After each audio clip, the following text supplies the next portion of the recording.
Hi, I'm Laurie Jones, and you are watching Musicians on the Record. Hit it!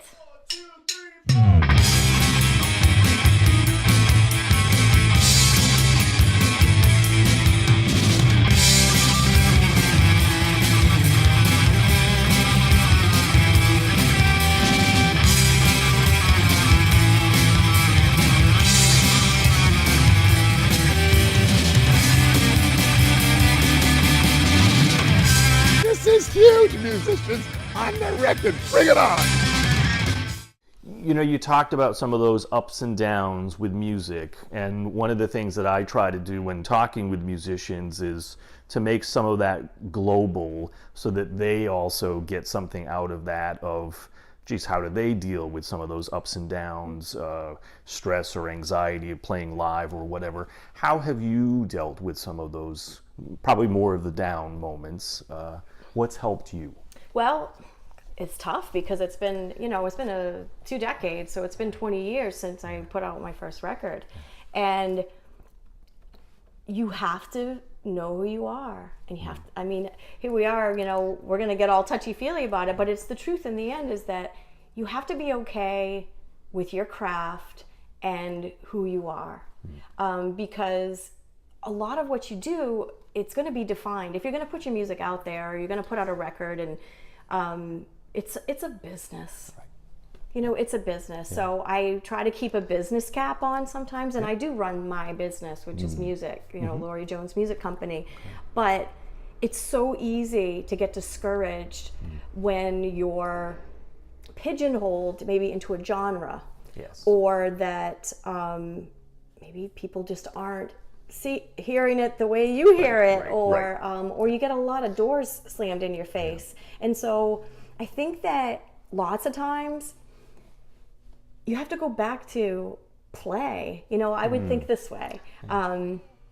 It's called play. And when it's not fun, then I'm not playing anymore. Right. And that's why I took a break, because I wasn't playing. I was just like, I would show up, and my representative would show up, and that's me. Yeah. But I didn't show up because you can lose purpose in it, and so it's so important to, just stay grounded if you can. And I know it's hard. It's really hard to do that, but because I've had my ups and my downs, and I think it takes maturity. But when you hear these old cliches about you have to pay your dues, it's so it's real. Yeah. It's real. And I would get so frustrated. And so what my advice to other people is, try not to get frustrated. Try to go back to your craft. If you are getting frustrated and melancholy, like we called it before, turn that in and see what can come out of it. I recorded my first CD in Nashville, and it was like growing up. I was so green. I didn't know the music business, and oh my goodness, I look back now, and it's no one's fault. It's no one's fault. It's just a result of being green and just thinking something miraculous is going to happen, and it didn't. But I took that whole experience and I wrote a whole record. Wow. So that's what you do. Yeah. So you turned that lead into gold, basically. Alchemy. Yeah. Right. Yeah. Right. It's alchemy. I'm really good with that thought of actually being able to shine something up. Sure. But I think that when you're an artist, it will always just eat at you to want to do what you do. But sticking to your craft, it pays off. And like you were saying before, what are those moments? If you could take those moments and you could look at them all, every success that you have, and if you could even look at just the craft of writing a song, and that's a gift. Sure. And so not everybody can do that. Not right? everyone can do it. So bet. Hang in there, and surround yourself with people that understand that, and that are not asking you when your video is going to be on MTV. Right. Or when you're going to go on The Voice. Sure, right. You know, Right. that's Yeah. that's my favorite. Yeah, right. You get that question a lot. Yeah, when are you going to go on The Voice? Yeah, I'll Like, skip that one. I won't As ask a you. judge? Well, Right, as a well, judge. sure, I'll take a judge Yeah, spot. I love it. That's great. Yeah. That's great. So taking a break, it sounds like that actually helped you because it became more work at some point and just needing to get back to that sense of play. Yeah, yes and no. So I'll say this, that I'm an artist. I'm extreme sometimes, Yeah. okay? So I don't do things a little bit, I just do it a lot. So I mean, I actually just disappeared for a while. And I played a show, and then I decided that I was done for a while. And when I was done, I was done. And I just really went underground for a long time.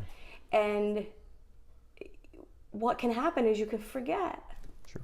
I mean, whether it doesn't have to be songwriting, doesn't have to be music, it can be anything. Right. Anything that you were good at and that made you happy and that you loved, and then you stopped doing it. Like, it's not going to work out. Right. Right. It's not going to work Yes, out because sure. one day it's going to, you know, it's going to overflow, and Sure. you know, your little songwriting little demons inside are going to come boiling out. Yeah. But it's so easy to. So what I'll say is, you know, all those disappointments, sometimes you think that it's music that's doing that. Yep. That's what it is. Okay. It's like, you know, I'm up and I'm down with the music business, so it's the music. So if you remove the music, then all that will go away. Right. It's not the case. Yeah. Sure. No. Right. It The isn't. music can actually be the healing part of it. The music is the Yeah, healing right. part. You know, music is the life in the breath, and music will always find you.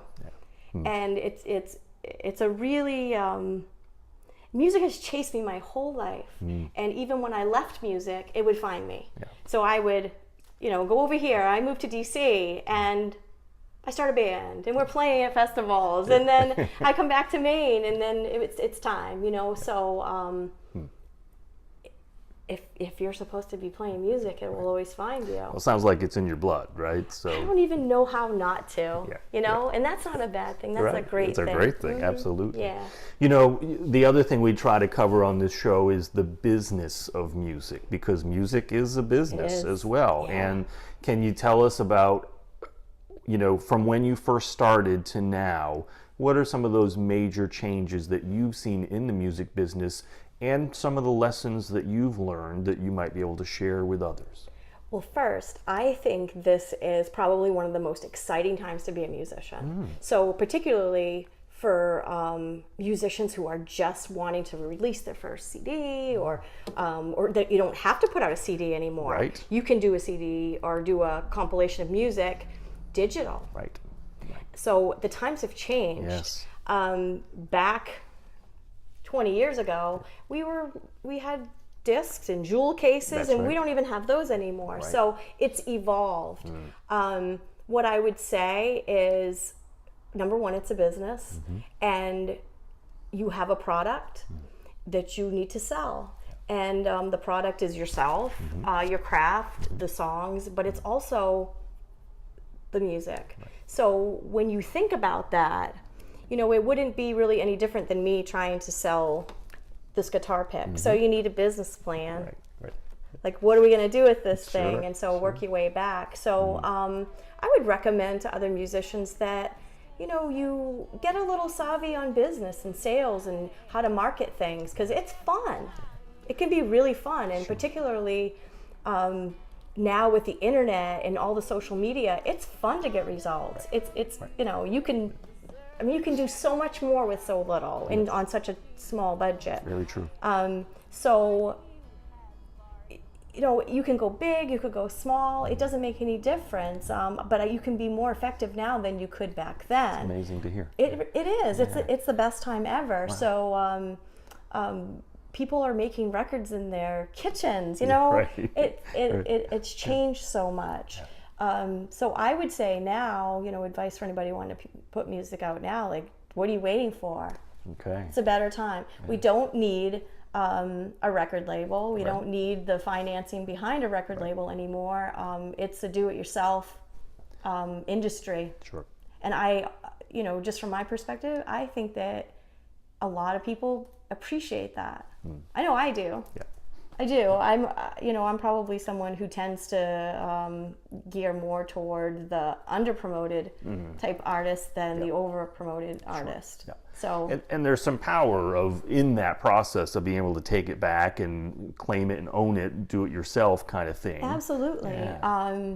And there are a lot of good workshops you can go to. There are great books that you can buy about the music business. And I mean, it's legitimate information really to guide you through the process. But, you get a good group of good fan base and they'll help you as well. Right. So a website, some social media presence, a good song, and there's no telling where it could go these days, right? Yes, and certainly starting with the good song, right? That's got to be you have to be able to. right? Yeah, you have to be able to play. Yes, yeah. Just tell me. It's got to be part of it, right? And sometimes I even wonder that. Like you watch YouTube and you watch, social media, and there's a lot of like really popular cats and other things that are probably more popular than my YouTube. Right.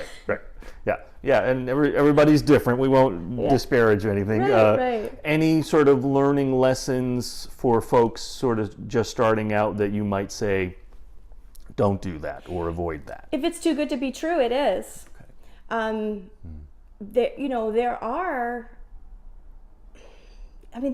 There's always risks in everything. So if you're going to sign something, you want to read closely, understand what you're signing. I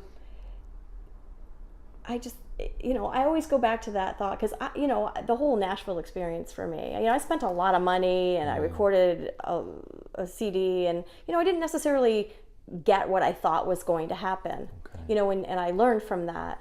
But I also admit I was green and I should have known, and so, if you're going to sign a record deal, get a lawyer to look at it. And if it's too good to be true, it probably is, right? And I always feel this way. We all have an internal alarm clock, our own intuition. Yeah, right. And when your intuition is telling you maybe this isn't so great, it probably isn't. Yeah. And so, again, surround yourself with good people who, believe in what you're doing. And, honesty is always a good thing. But most importantly, people you can trust. Sure. It's important. Yeah. Your work's important, and your product's, ultimately it is your product, and so it's important.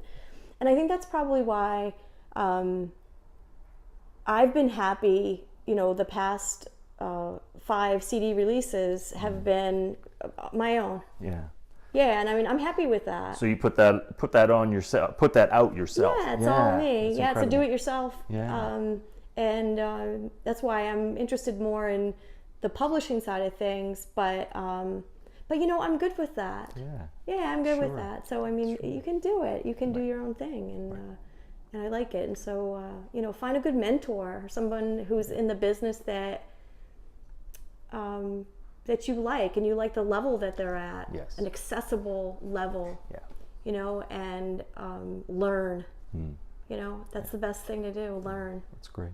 Highs and lows. Yes, right. Yeah. Take the highs and the lows. And having good people around you, like you said, right? And ultimately, there's a lot to be said about it is about the relationships, right? And connecting with folks. Yeah, it is. I don't know why this just popped in my mind, but, as musicians, we do get categorized into different genres, which can make it difficult sometimes. And I will say this, that what I would tell other musicians, don't get discouraged by that. I used to get really discouraged about being from Maine and maybe not being taken seriously enough because I was from Maine. And it used to bother me when I would hear local artists because, if I was a woman living in New York City writing my songs and somebody would get,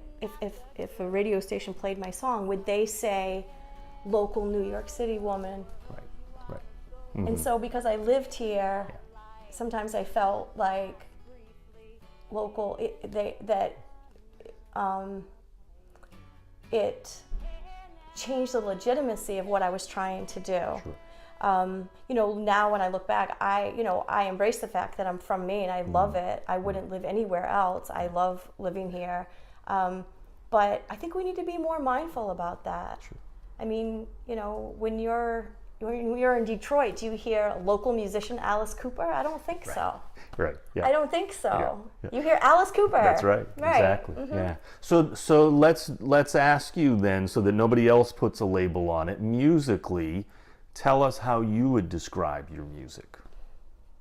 That's so hard. See, and so I'll complain about it, but it's a difficult thing. Yeah. I will tell you the genres that I agree with. Okay. So I agree that my music is very Americana folk rock. And that's where I think I stand. And so we did talk about the country influences. Yes. I have a lot of gospel influence as well. So I'll take that. Yeah. Yeah, absolutely take that. I grew up on rock and roll, country, gospel. I mean, it is what it is. Right. Yeah, so I was curious about that too. Musically, who are some of your influences, whether it's on guitar or singing or any other instrument? I love Tom Petty.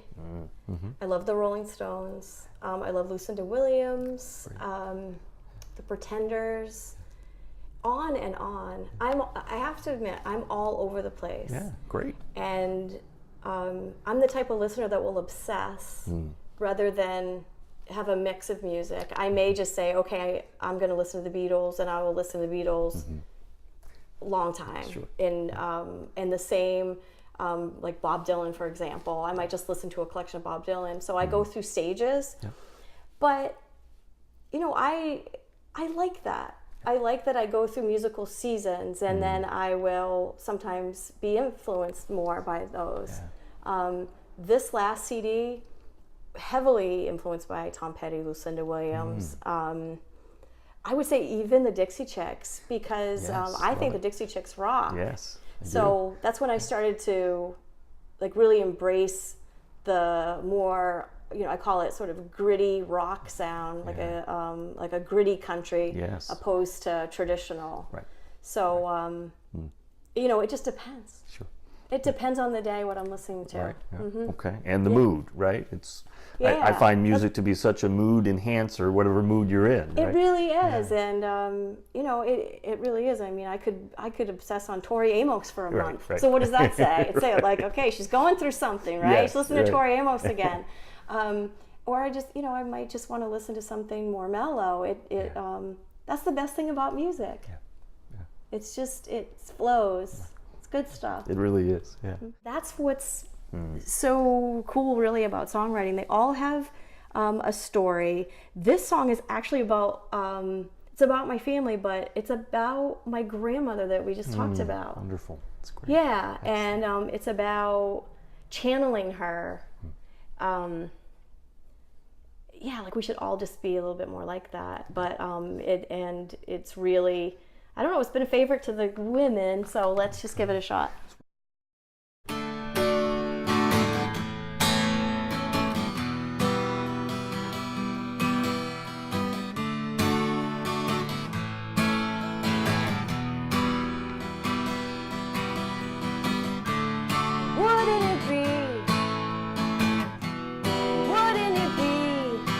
So nice, yeah.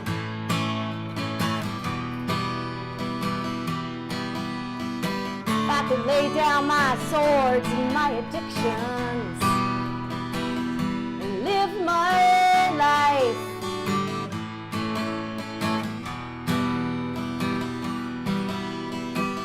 But she found a way to play the game, girls.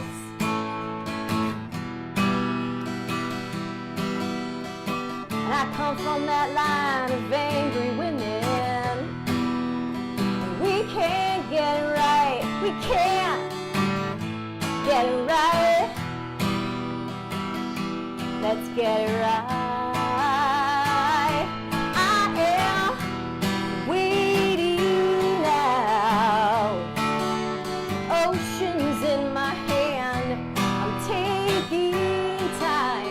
Taking my last stand.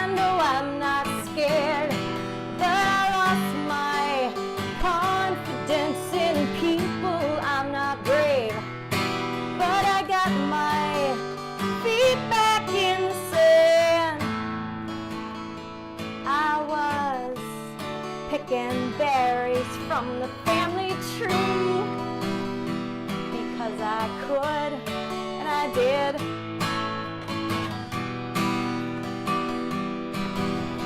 And she would ask me if I would sing. I always would, always would.